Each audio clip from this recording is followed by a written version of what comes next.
So let's take a look at retail shifts, and Cathal went into it and looked at a number of different areas and gave a great summary of where you are today and where we're likely to head.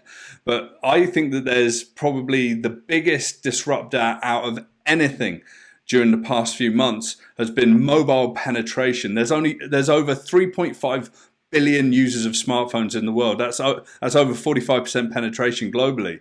In Canada, we've got a huge amount of people that use smartphones. I doubt if there's anyone here that's watching today that doesn't own a smartphone as well. But that acceleration through the growth of smartphones and connectivity has really become something that everyone's leant back on and become much more comfortable with, whether it's as a retail location or as a consumer over the past few months.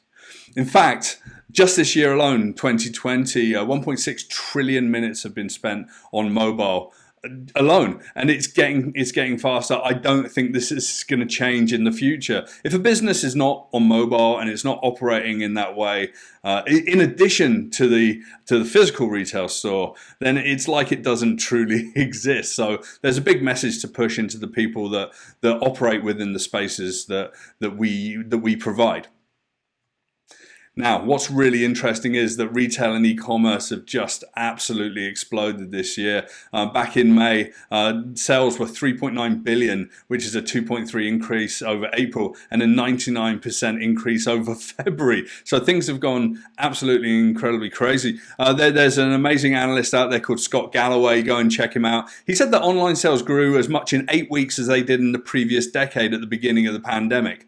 Now, if there's a mega shift and a change that's happening, this certainly is it. And does this mean that suddenly people aren't going to go to the malls and shopping centers to visit stores? No, but people are they're browsing, they're buying, they're reserving, they're picking up in store, and they're making it happen in a much more omni-channel way today.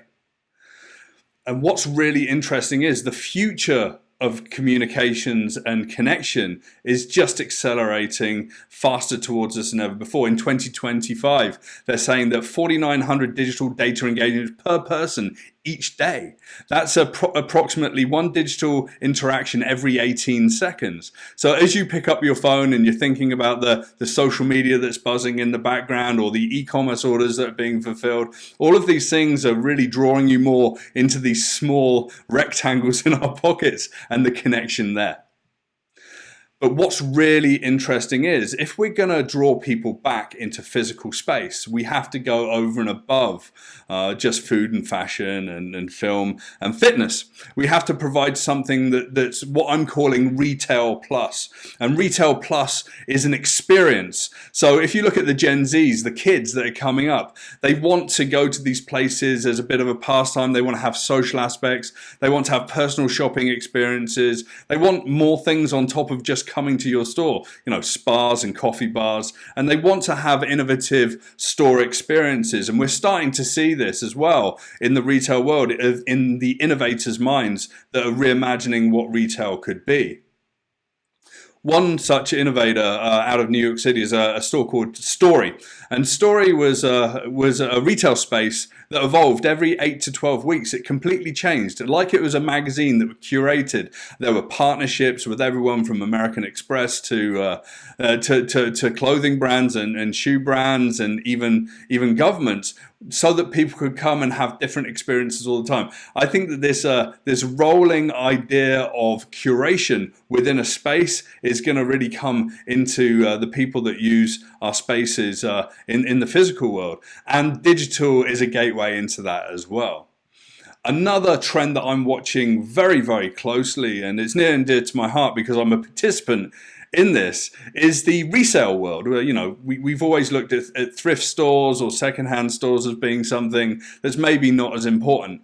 But now we've got companies like Round 2 down in LA having a huge global impact in terms of the conversation. Kids are willing to spend $1,000 on sneakers or secondhand jackets. And the growth in that area is absolutely phenomenal versus buying new clothing and other goods as well. The growth growth between 2019 and 2024, it's going to go from a $7 billion a year market in resale to $36 billion a year in resale, and it's bigger than the new clothing market as well. So we need to open our doors and let some of these people that are rethinking how resale operates within these shopping centers as well. And that's really going to be the salvation of fashion as a whole.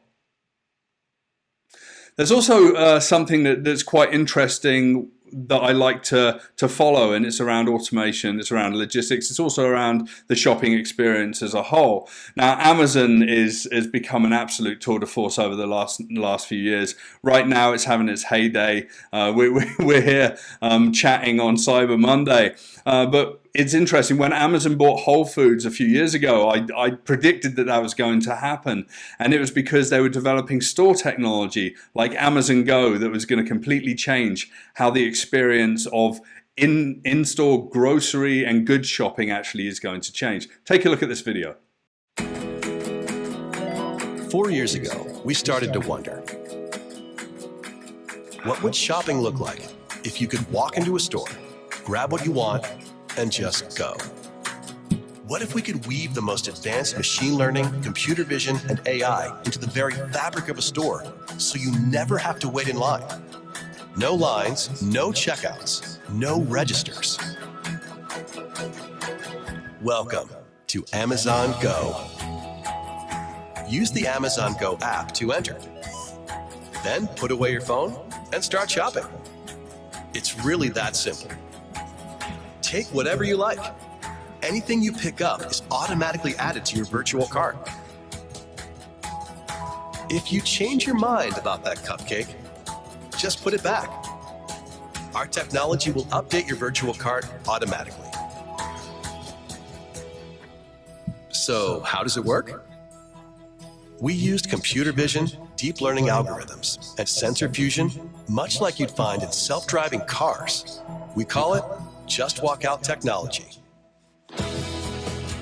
Once you've got everything you want, you can just go. When you leave, our Just Walk Out technology adds up your virtual cart and charges your Amazon account. Your receipt is sent straight to the app, and you can keep going. Amazon Go. No lines, no checkout. No, seriously. Yeah, it's the holy grail, being able to connect online and offline in a seamless experience. And Amazon have certainly been breaking ground. It's rolling out to thousands of stores.